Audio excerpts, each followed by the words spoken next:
Hey, what's up, everybody? Welcome back. I'm James, and you're watching Blue Dog Aquatics. I know my background I got to work on because this over here, yeah.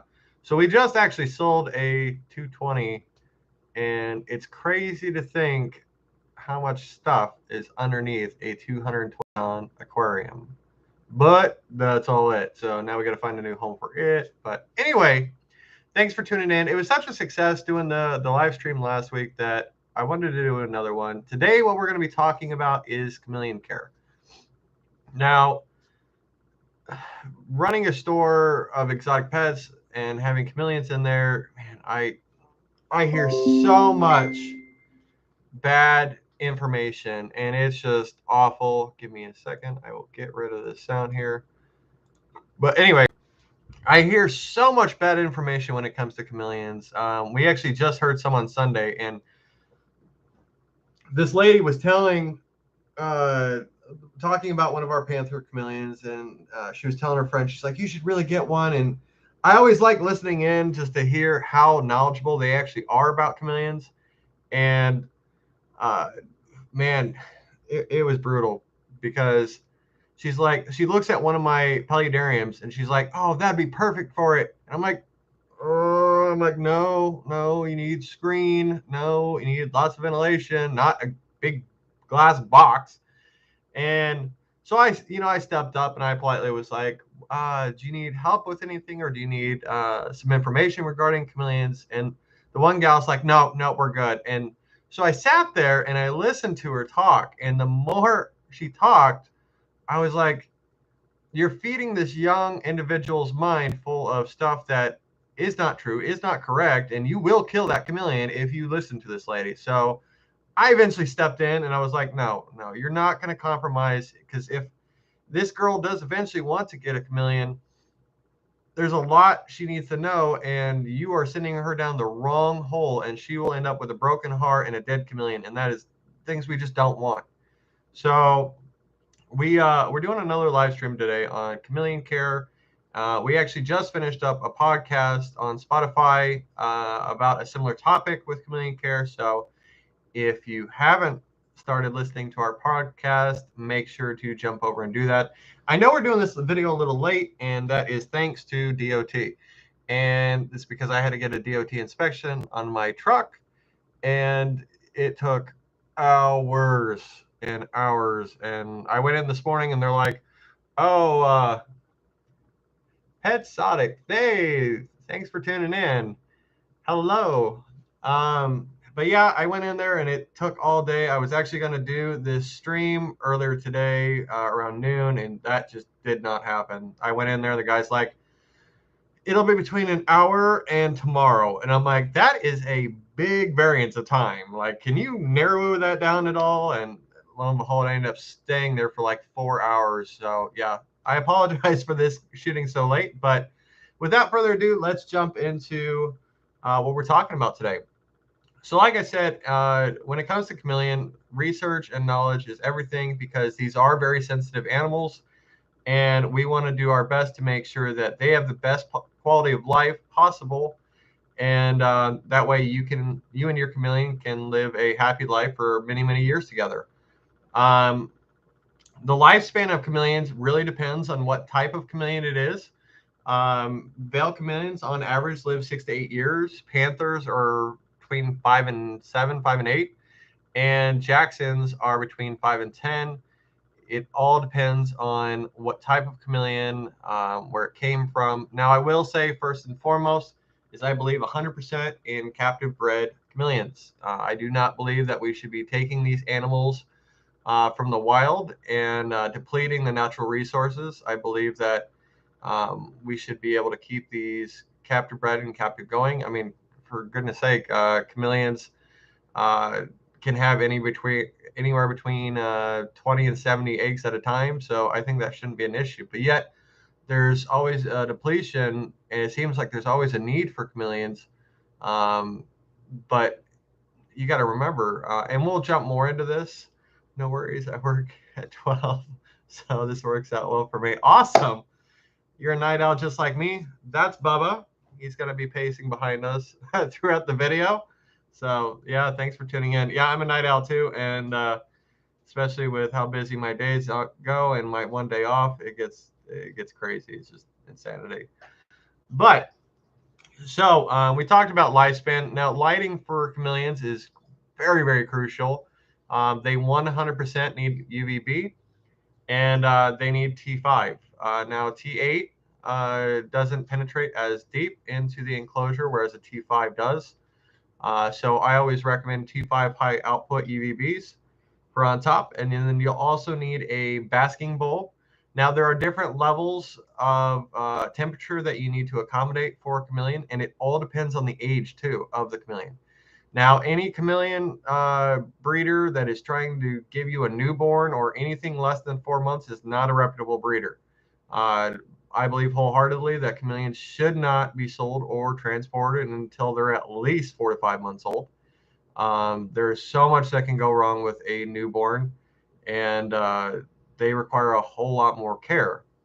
Um, Now, we'll stay on lighting and then we'll switch over to feeding here in a minute. But like I said, the biggest thing for UVB for chameleon is it prevents metabolic bone disease, which is a real case in not just chameleons, but all kinds of reptiles.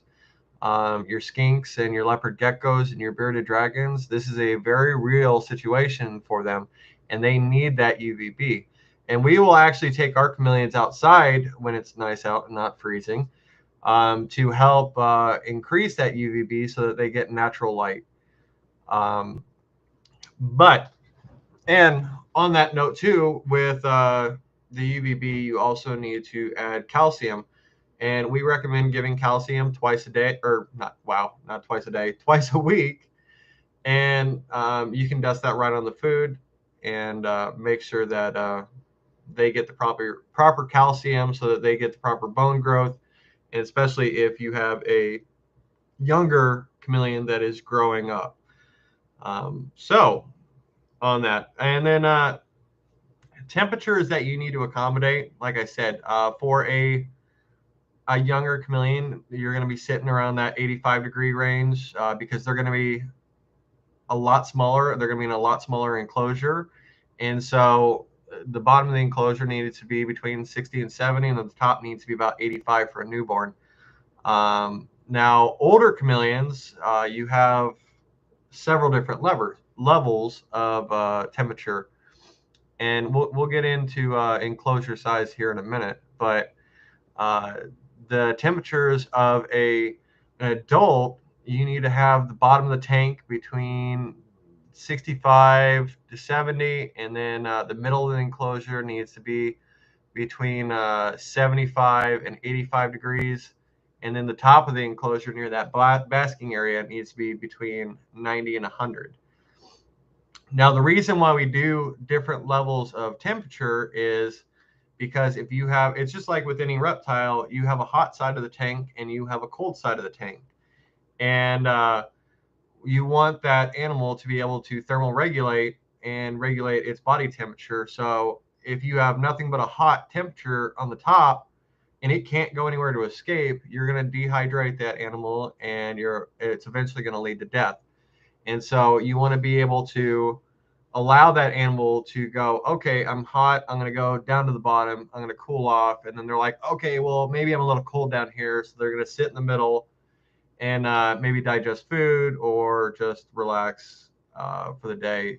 Chameleons are very active for the most part. Some of them just like to sit there and go, I know you're looking at me, so I'm not going to move at all. We have a we actually have a female chameleon that does that all the time. She's very active until you look at her, and then she will not move for like an hour. Um, yeah, it's insanity. But yet you have one of my male panther chameleons at our shop. He is always active, always moving. Always wants to come out of the enclosure to be held and just go on adventures. So yeah, it's very important to make sure that you have the temperature correct. Now, with temperature, we will go into humidity. Humidity is also very important for chameleons, and that comes down to that you need to try and keep their humidity between 30 and 50% during the day. And then they also need to have 80 to 100% at night.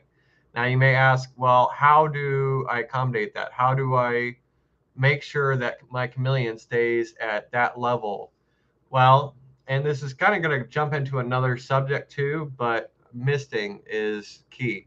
Now, to accommodate the humidity at night, we run foggers from midnight to 5 a.m. and then and that keeps the humidity in at night. And then we also mist first thing in the morning at 8 a.m. and then we also mist at 8 p.m. Do you have a brick and mortar store? Yes, we do. Our brick and mortar store is at 7322 Harrison Street, La Vista, Nebraska 68128. So make sure to come and see us. We have 4 or 5 different chameleons right now at the store. We're trying to bring in more of a variety of not just panthers, but veils and jacksons and canopies. So there's lots of new and exciting stuff, and we have lots and lots of different reptiles and fish at our store. So also, if while I'm on that, if you haven't subscribed to my channel here on YouTube, make sure to do that so that you can follow all these videos and these care guides. We cover aquatic fish and reptiles and just basic husbandry need videos. That way we educate the public on the proper way to, that way we can educate the public as much as possible on the proper care of these animals. That way these animals live full and healthy lives. You're in South Carolina? Yeah, that'd definitely be a trip. But hey, I mean, I have friends coming up from Florida, so just hitch a long ride with them. Be like, hey, stop by and pick me up. um, so we talked about humidity and briefly on, make sure to mist morning and night. And you know what? I'm just going to jump into misting since we're on that topic.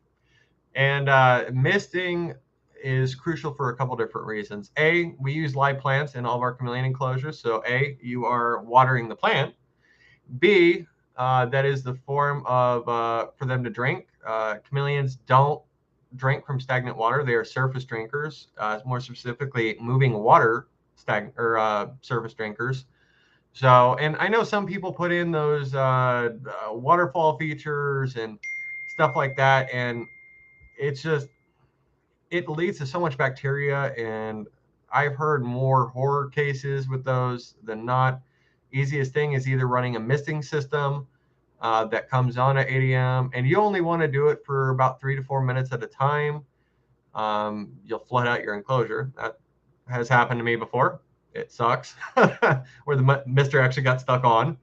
And then you can actually lead to respiratory infections if so essentially, when you're misting and with the humidity, we mist first thing in the morning because you want to allow the enclosure to dry out during the day. And then we mist at night at 8 o'clock before the lights go on.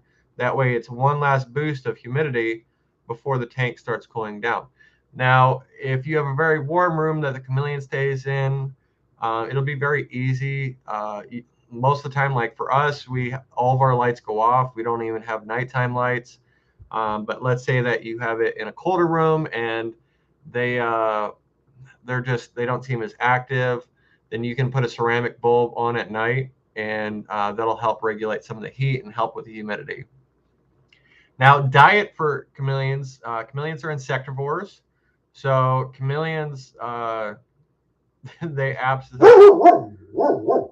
My dog going nuts because my neighbor's home.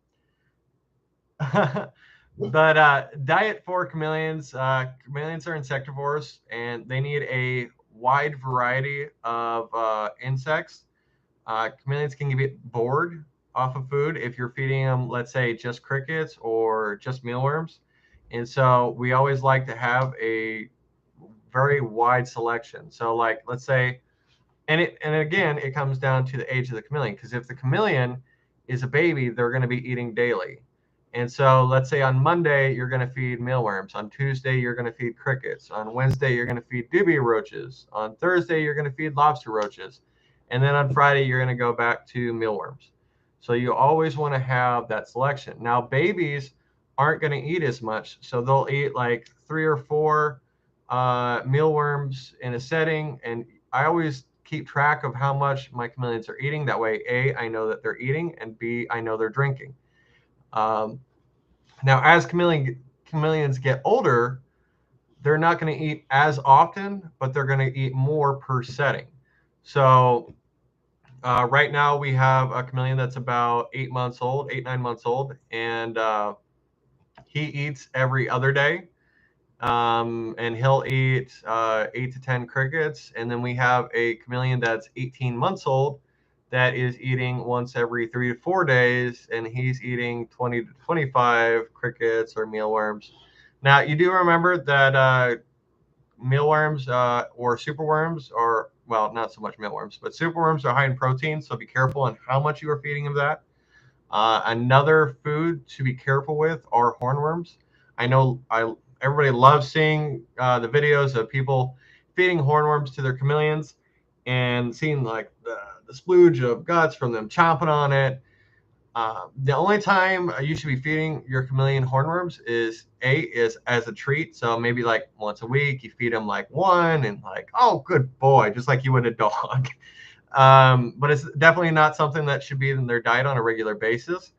If your chameleon is starting to get dehydrated, it is a great way to put weight back on and to rehydrate your chameleon. And we will dabble into that a little bit further down into the subjects. Now, next we're going to jump into thank you for sharing. That's awesome.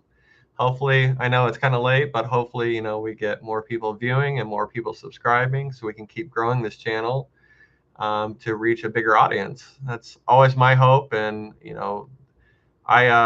I'm fairly new to YouTube. I think I have like 52 or 53 videos. So I'm definitely still learning. And I mean, heck, this is my second live stream. So it's always advancing and moving forward. And for me, that's an amazing opportunity because I can bring knowledge that I've learned and all the research that I've done over the years to new people joining the hobby or getting excited about reptiles.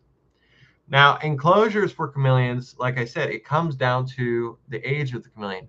Now, if you have newborn chameleons or I'd say a month or less old, they should be in no bigger, because they'll stay together as babies for about the first month. And they'll be in no bigger than a 12 by 12 by 12. No bigger. And you'll have a very low, I mean, you won't have a basking bulb. You'll cook them. It'll be a lot of ambient temperature or maybe even a ceramic bulb. Once they hit about a month old, we start separating them out as they grow, and then eventually they will be by themselves. Chameleons are very territorial, and so you have to take a lot of precautions into that. With chameleons, I've heard a lot of people say, well, I have lots of chameleons and lots of enclosures and setups. And they're like, how do I accommodate, so many and I only have so much room? Well, you can put the chameleon enclosures side by side. And a way to do that is to actually put a divider between the chameleons. You can use a really thick piece of acrylic, or I've seen people use cardboard.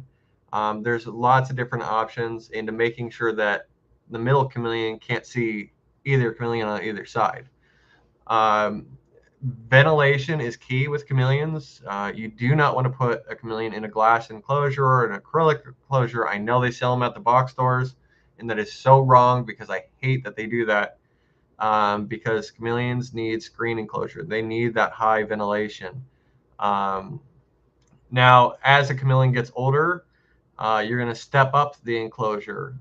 So typically I do from birth to a month, they stay together. And then from a month to 4 months, they get split into smaller groups and then to even smaller groups. And then by the time they're 5 months old, they're by themselves. And when they're at 5 to 6 months, they should be in a 12 by 12 by 36. You never want to put a chameleon in too big of an enclosure, because a couple of things will happen where either A, they get lost in the enclosure and they can't find food or water, or B, well, actually, no, those are really the main things, is food and water. A younger chameleon, what we do is we actually have food cups at the very front. Babies, obviously, you're going to do this different, because babies, you need to make sure that each individual baby is being fed. But older ones, we actually have cups at the front, and we'll actually target train our chameleons so that they know, okay, this is where food is. But as your chameleon grows, you have to step up to a bigger and bigger enclosure. Our about 6 months to a year, your chameleon can be in a uh, 16 by 16 by 36 enclosure. And then once they hit that year and above, I've seen people move them into a 16 by 16 by 48. And then we have full grown adults in a 2 foot by 2 foot by 5 foot tall. And that's because chameleons grow very, very large. And again, that comes down to species and size and all that. So it just comes down to what chameleon you have and what is the proper setup for them. Um, Also in enclosures, so we've talked about the screen enclosure, but we can talk about the environment. Now, for plants, we'll dabble into that a little bit later, but you do want lots of coverage for them. That way they feel safe. You want different levels. So we use bamboo or branches to create different levels where essentially you want that plant right in the middle of the enclosure and them to be able to move around it. But you want that plant low enough from the top, A, because you'll scorch the heck out of your plant and kill it. Done that a lot. And you breed chameleons? I might have missed it. Yes, I do breed chameleons. We breed panther chameleons. Um, and we actually have some in the works right now that should be ready in a couple of months. So we're super excited for that. Um, Now, I don't even remember where you're at. Oh, lighting. Yeah, with cross braces for a chameleon, the biggest thing is you don't want them getting burned. So my rule of thumb with putting a branch across the top of the enclosure is that chameleon is going to go up there to bask, but if that chameleon stands on his back legs, he shouldn't be able to touch the top of the screen. And we do that because that gives him distance from that basking bulb. We don't want him to burn himself. A lot of people like us, we do the clamp basking bulbs so that we can clamp it on something above. That way that bulb isn't even touching the screen, because if they come up and they touch that screen, then they can actually get burned from it. And we don't want that, because that can lead to all kinds of health issues. So be mindful of that. We did talk, and your chameleon, they're going to go around and be adventurous. I had one chameleon that was obsessed with trying to burn himself. I don't know why. And then we moved him to a new enclosure and he never did it again. So they are definitely interesting animals, but I love them to death. They are one of my favorite. Now, next we can dabble into the level of care of chameleons. Now, chameleons are not that hard to take care of once you have the proper setup and the proper research and everything set up right for them. It's much easier to care for them. Now, I do recommend people setting up the enclosure months before you even get a chameleon, and that is because you let the enclosure, get set up, get established, just like you would with terrariums or vivariums. Give the plants time to establish, and biggest thing with plants, make sure that they're safe. And like I said, we will cover that here in a little bit. But I would definitely, they do require more attention and vigilance than most of the reptiles to make sure that they're happy and healthy. They're not good for beginner pets. I hate when people say, oh, veiled chameleons, they are beginner chameleons. No, they're not. They're still a chameleon. They still require a whole lot of care, just like any other species of chameleon. So it really bugs me when box stores advertise that these are beginner chameleons. They still require the same setup, the same nutrients, same supplements, everything. Now, like I said, they're not good as beginner reptiles due to their complex needs and susceptibility to stress, especially while handling. Um, but for a seasoned reptile owner that takes the right steps, you should be all right. Now, with handling, you got to make sure that you are super careful. Anything 4 months and younger, do not hold. They are under so much stress as it is, and there's so much, like, just newborns should not be touched, period. They should be moved from their incubator or from wherever they hatched from into a setup, and that's it. You should not be handling them. Even as they get bigger, there are some owners out there that are like, I just want to look at it and make it look pretty. And that, hey, guess what? That chameleon is just fine. But remember that if you try to show it off to your buddies, odds are you might get bit because that chameleon does not see you as friendly. It sees you as a threat because it's never been worked with. The chameleons that we carry, we actually work with them a lot from about 6 months on. They're handled about every day for a little bit, and that way they realize, okay, he's not a threat. Now, when they do go through breeding season, and we will cover that too, they might be a little bit more agitated, or the captain, and I got lots and lots of videos on here on the captain when he traveled with us down to the Aquashella Expo. He got sick from going to one of the shows. He ended up with a respiratory infection, and so he was under quarantine for several months to get his health back. And he got dehydrated to the point where we actually had to give him oral medications. And he wasn't too fond of that. He was, they have bad days just like us. And he lashed out and he bit. It's going to happen. I've been bit more times than I can count by different reptiles. It's just part of the nature of the game.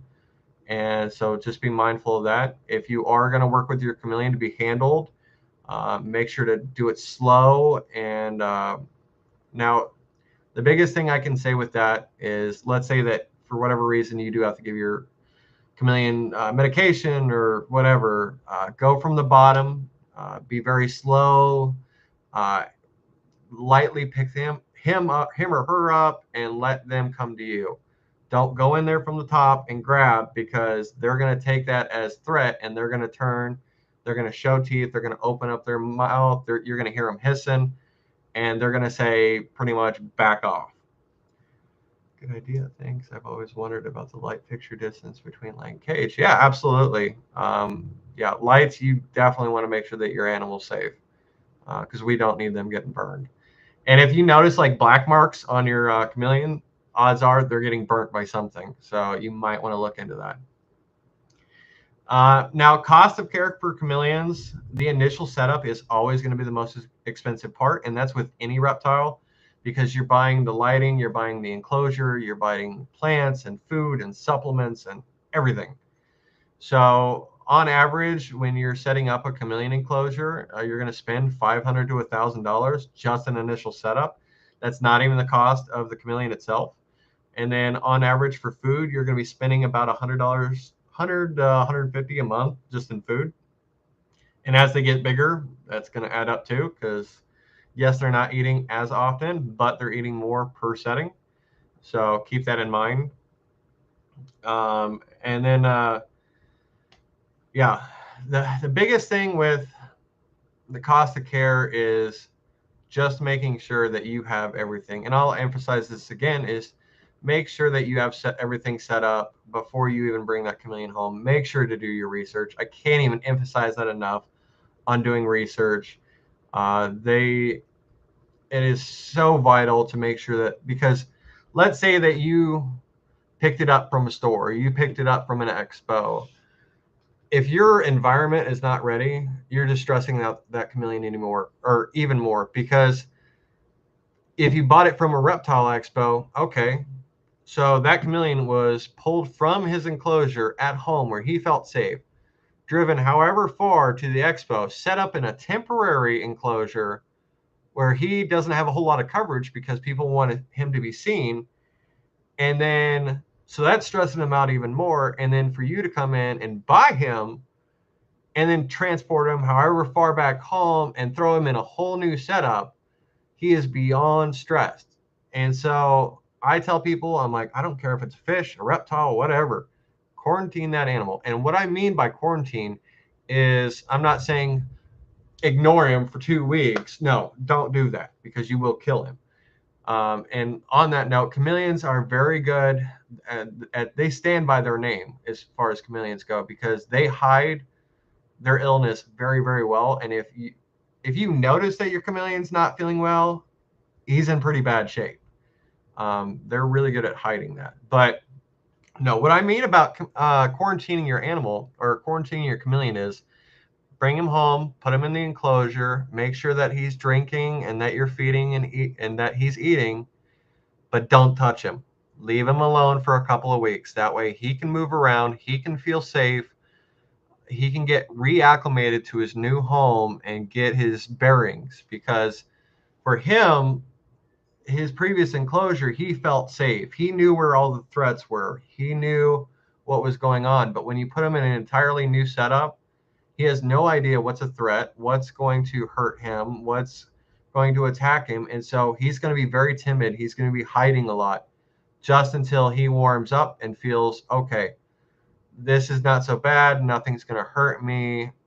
And especially if you're a new at handling chameleons or you brought a new chameleon home, go slow. Just like people tell you on your first date, go slow. Take your time. Let that chameleon warm up to you just the same way as you are warming up to them. Now, I will cover on this next topic here, does a chameleon bite hurt? Yes, it does. They have, now a baby, okay, it's not going to hurt as bad. But when they get up into that 2 to 3 year old range and they're just not having it, yeah, it's when the captain bit me. Like I said, he was sick, and we were just trying to do our best to help him and give him medication. He lashed out of fear, the fact that he wasn't feeling well, and I completely understand that. And he bit my thumb. I ended up getting 6 stitches, but we move on. We progress. Is it going to hurt? Yeah. If you do get bit by an animal or a chameleon, make sure to disinfect the area. If it's bad enough where there's a piece of skin loose or there's blood, make sure to go see your doctor. Tell them, hey, I was bit by a chameleon. They'll probably give you some antibiotics just to fight because, we all know that chameleons have, they eat insects. And so we just want to make sure that you stay healthy. Birds are good at hiding their illness as well. It's a defense mechanism. Yeah, absolutely. And that's exactly what it comes through with chameleons is it's a defense mechanism.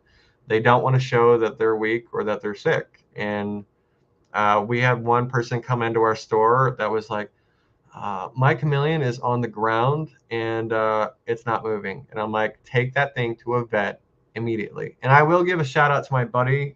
His name's Dr. Merkwan. He owns an exotic veterinary clinic here in Papillion, Nebraska. Make sure that you know where your local vet is or your local exotic vet. That way, if there are needs or are concerns, that you can take them and your animal can get the care that they need.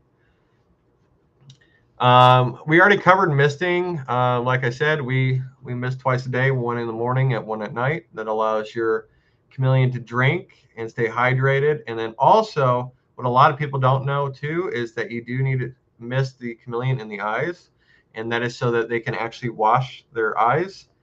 If you have a newer or a younger chameleon, the first time you do this, they're gonna be like, "What are you doing to me? Why are you spraying me in the face?"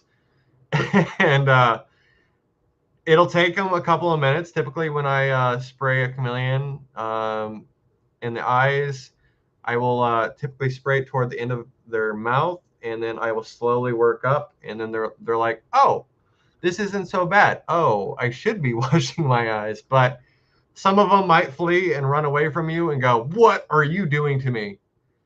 Do not spray a chameleon when they're in mid-shed because chameleons are dry shedders. They will actually go pretty white.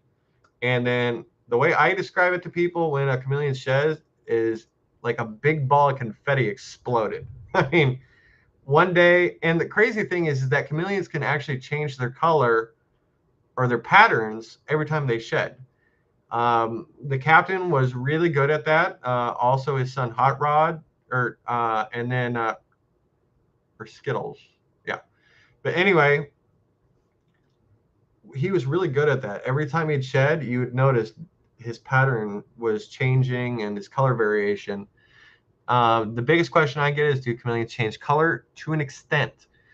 Uh, Natural, like out in the wild, they're more susceptible to changing a little bit, but to actually fully change, no. It's not like the movies. I think it was quoted to me like Tangled, the cartoon, where the chameleon changes color a lot. That's not the case, especially when you get into these genetic hybrids that are bred to look that way. Yes, they will flare up when they're scared or frightened, or they will blacken out their body if they're trying to absorb more UV rays.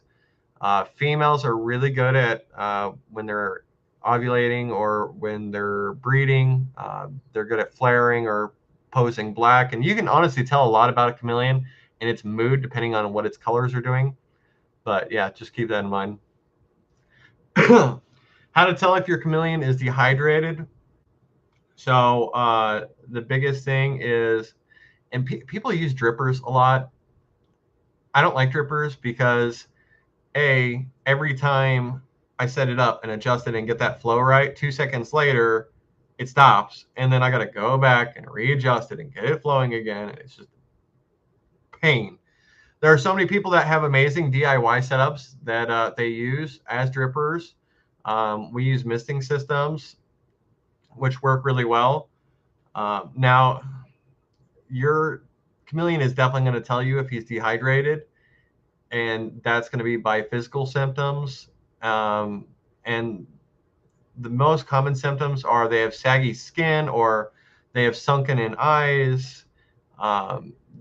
You really, really want to pay attention to your chameleon and what it's doing. So if it's acting abnormal or it's being lethargic or it's not eating, something's going on with it. And you might want to take a closer look into what might be happening. And if it is dehydrated, like I said, you can use hornworms to help if your chameleon's underweight or if he's dehydrated, or he or she. I know I say he all the time, but I love female chameleons as well. They're very vibrant in their own ways.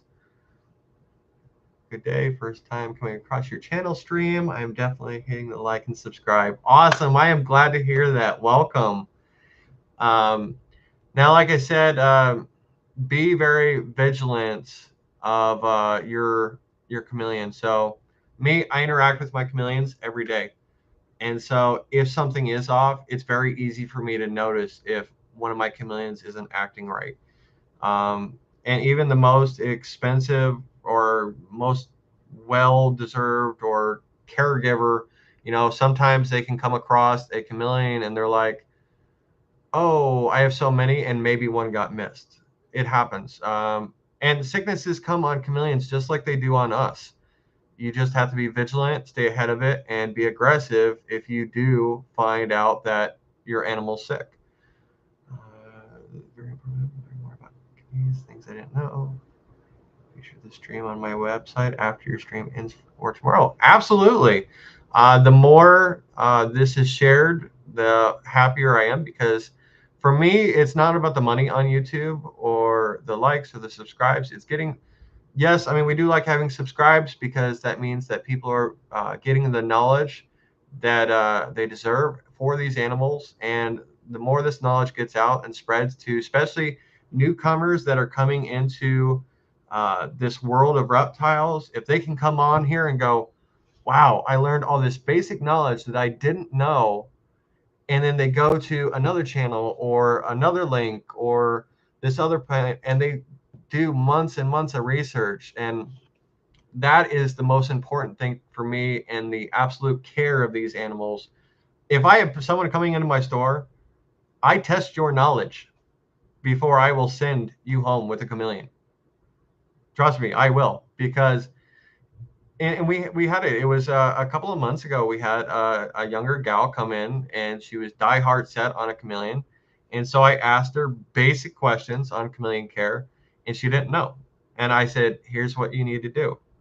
I said, "Go home, do research, get your enclosure set up, get everything squared away."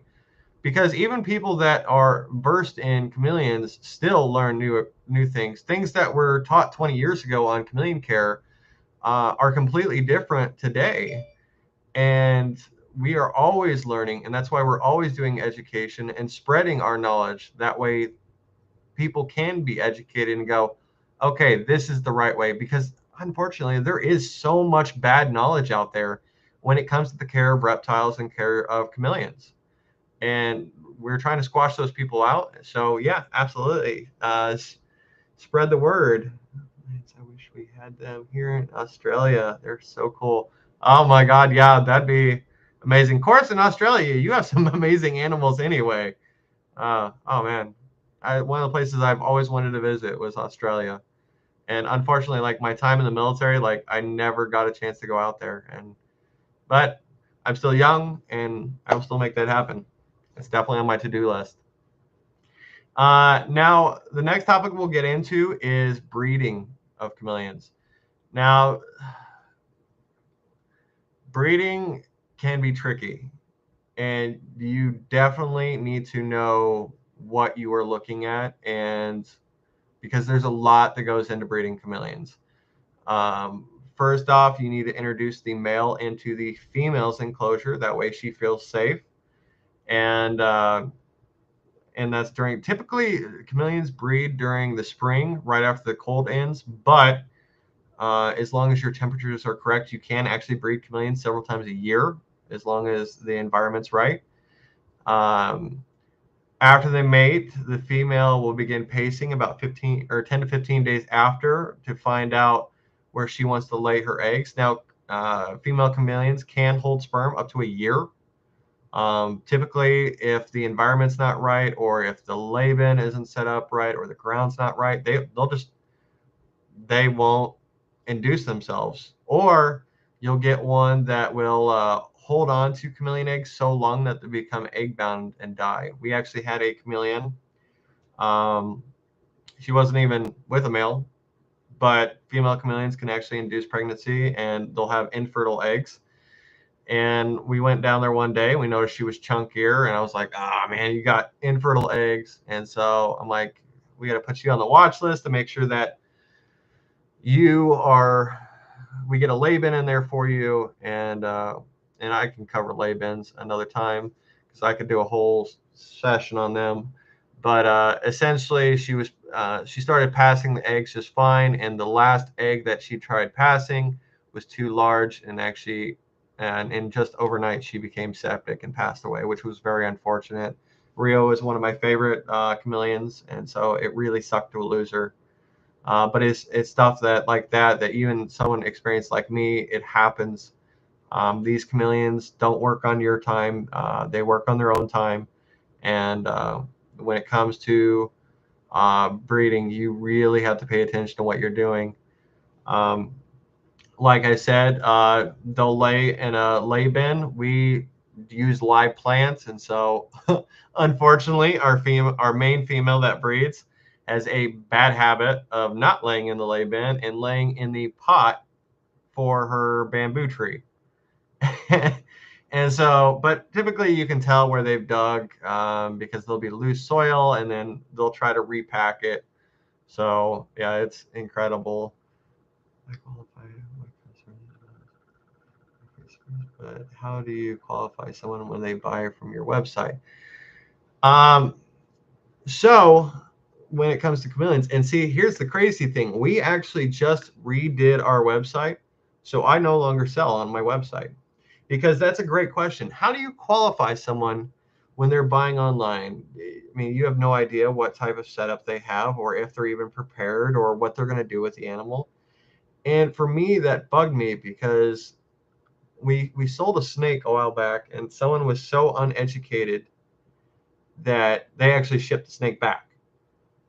And I'm like, how would you buy an animal and not do some form of research, like any? And so yeah, we don't sell animals online anymore.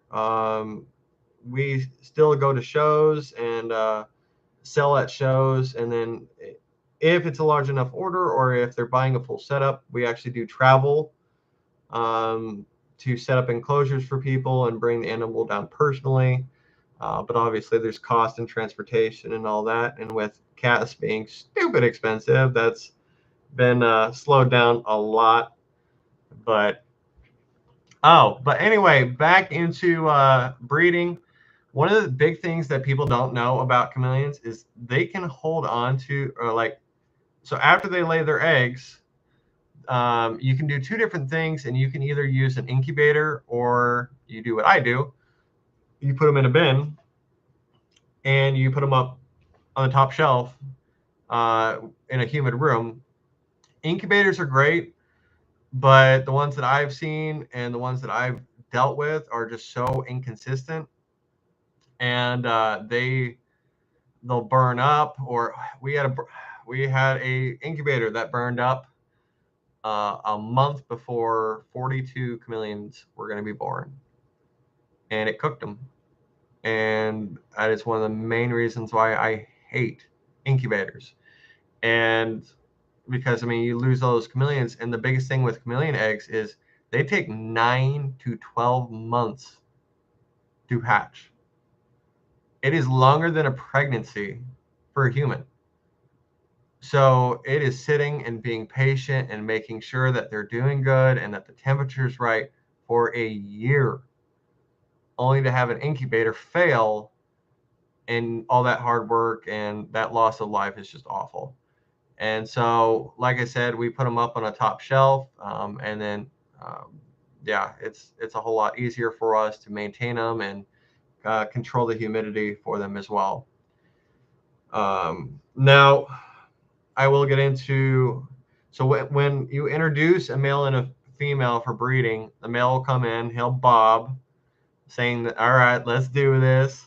And the female, if she's into it, she'll actually do a little dance for her. And it sucks because if the female acknowledges the male, like she's like, okay, let's do a thing, but the male doesn't want it, she will keep dancing for a while. And it's so sad to watch because you just see her dancing and trying and not eating and not drinking, and it just really blows. Eventually, she'll snap out of it, but yeah. But the other thing that to watch for when you deal with breeding is sometimes they'll both reject each other and they'll actually go after each other. They'll hiss or they'll try to bite, and 9 times out of 10, your male's going to be bigger than your female, so it can go very, very badly. So I tell people, I'm like, it's boring, but when you mate or lock a chameleon pair, it can take them anywhere from 5 minutes to an hour. So you were literally sitting there going, do it already. Come on. Like, it is so boring. But you also want to sit there and make sure that both animals are safe. And if they are going to lock, then they do their thing. And then if not, you can separate them really quickly. Um, if the female's not receptive, she'll either try to run away quickly from the male, or she'll start gaping her mouth, like I was talking about, and hissing, and she'll start running away. If she is receptive, she'll start walking slowly, doing her little dance, and will seamlessly not pay attention to the male's advances. So the male's essentially going to come up, grab her by the back of the tail, grab her by the back of the neck, and do his thing. So yeah. Plants we'll jump into next. Plants are the biggest thing. You want to make sure that the plants aren't venomous for your animals. And it's crazy because some chameleons will actually eat the plants, even though they're venomous. So you want to make sure to put safe plants in there for them. And with plants, I try to keep them, like we talked about before, in the enclosure section. You want to make sure to keep them in the center of the enclosure. That way that chameleon has plenty of space to move around, lots of ventilation for it. Now, famous plants for chameleons are like golden pothos. Pothos are huge because they're viney plants and the chameleons can climb on them. Rubber trees, hibiscus, ficus, and also some species of umbrella trees, and then the split leaf plants. My favorite tree or my favorite plant to put in with chameleons is oh my god, I'm gonna draw a brain fart now. Oh, is a lady bamboo. Now there are different types of bamboos that are dangerous, so make sure that if you're looking at a bamboo to do a to research the scientific name to make sure it is safe. Because there's so many different common names for plants that you want to make sure you get the right one. Now, lady bamboo does amazing because it's a full coverage, wide leaf plant, and then it also holds onto humidity really well, and that's what you want for chameleons. So it works very, very well, and it's what I use in a lot of my enclosures. Lastly, like I said, we're going to talk about vet and vet checkups. Typically, as long as you're doing everything right and making sure your chameleon is healthy and eating and drinking and the humidity is right and lighting's right. Also on lighting, make sure to test your UVB to make sure your light's actually emitting UVB. They sell little testers on Amazon, and bulbs should be changed out every 6 to 12 months. So make sure to check those because it'd be kind of pointless to have a light up there and it not do anything. But some people, like we get vet checks on our chameleons about once a year. Same with a lot of our reptiles if they're around that long.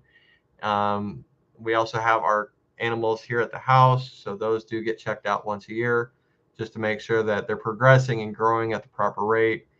And make sure to do your research to find a local exotic vet in your area. That way, if something does arise or something happens with your animal, that you have somewhere to take it to, because not all vets are versed in exotic animals.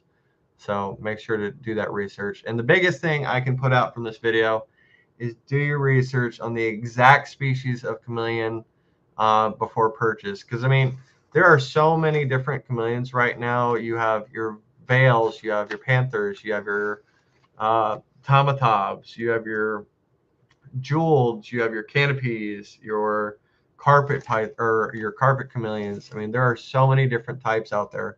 So just do your research on the particular chameleon that you're looking at. And yeah, thanks for tuning in, guys. Thanks for all the messaging. It was awesome hearing from you guys, and I hope you guys do stay tuned. We bring videos every Monday. And I think the next one will probably be at the shop so that we can show off some of our amazing animals and some of our fish. So with that being said, thanks for watching. Make sure to follow us on TikTok. We do videos of new animals we're getting in. We also just started our podcast on Spotify under Blue Dog Aquatics. So make sure to jump in and do a listen. And as always, guys, the big question, your tank or mine?